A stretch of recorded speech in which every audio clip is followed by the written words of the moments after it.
Hi everyone and welcome back to another vlog. Andito tayo sa Cavite City para ma-share ko sa inyo yung panibagong investment ng isang unit owner ko. Ito yung additional investment nila. So gagawin nilang Airbnb style yung unit na to. So 5 units, 5 apartment. Yan si ma'am. Ayan. So tapos tingin mo na natin, oh my God, parang kaming nangalagigit. Ngayon talagang nangyari. Ito baka matanga ako? Wait, ano lang? Tap lang? Okay. Pag na-green, open. Yun. go na. Wow! Oh my God! Wow, gusto ko yung flooring.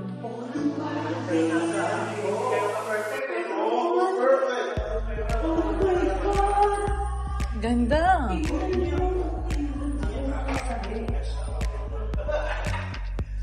Deli ko na mag-plan. Akit ka, ma'am.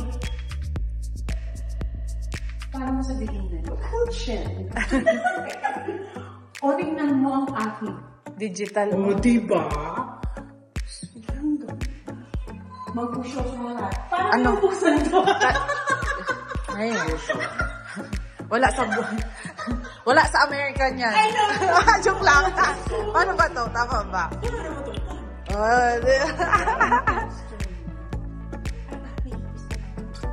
Kulang yan. Bago nating pet. Oo, diba? Ay, talaga. Okay, turn mo ako na. Sige, ma'am. Soft. Soft touch. Soft touch siya.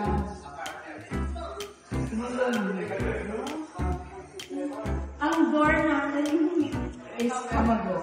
Ano tawag, ma'am? Hindi, ano ang tawag dito? Natanga na naman. Wala na eh. Dito Wala na. Hindi, ma'am. Ito yata. Same door sila. Ma'am, ang ganda. Ano to? Parang tambayan? Josian? So, wash, ano ma'am, ano ka, dirty kitchen? Oh, wow, dirty kitchen. Tapos meron naman dito, diba?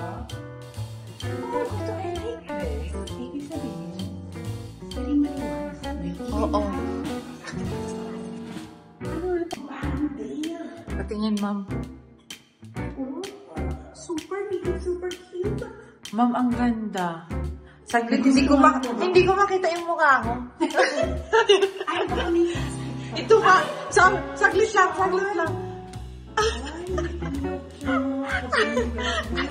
Ay, ilang. Ma'am, maganda. Kontakin mo na yan. Mag-uusap kayo. Puro lata. Ay, naman. Ano yun, ma'am? Uy, gold. Gold, silver, Sige.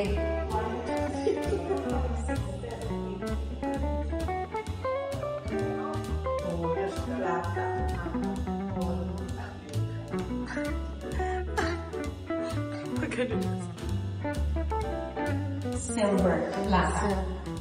Oh, diba? Oo nga. Ma'am, may pan-light na. Meron na. Ma'am, yung bed kasya nga to dun. Kasya, ang bed. Tsaka, Yan yung piece ng kasa. diba? Ito for the wash. Ay, no, gusto ko dyan. Parang Josian. Josie, Oo. muna tayo. Meron ka pala Oo. nakabuka na. This is very Arizona. It reminds me of home. Oh, Wow. home mo ba yun din? Yes. Ma'am, tignan mo, ang ganda ng ano pag ganun. Oh, ang ganda ng neighbor. Parang ibang, hindi siya ano. Ay, mas maganda. Ito naman yung second unit na pinuntahan namin. So, lahat sila same yung nasa loob. And, kailangan lang mamili ng mga furniture para sa unit na to. Ito naman yung sa taas ulit. Same sila. Doon sa kabila. So, napakaganda ng ginawa dito ng unit owner ko sa lot nila. So, itong lot na to before is dito nakatayo yung bahay ng parents nila. And then, inayos nila and ginawang apartment.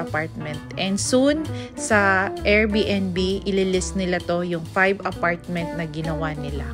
Ayun, if you're familiar sa Cavite City, kung gusto ninyong pumunta doon at magstay, pwede kayong mag-book dito sa Casita Benito. Thank you for watching and congrats sa unit owner ko for another investment.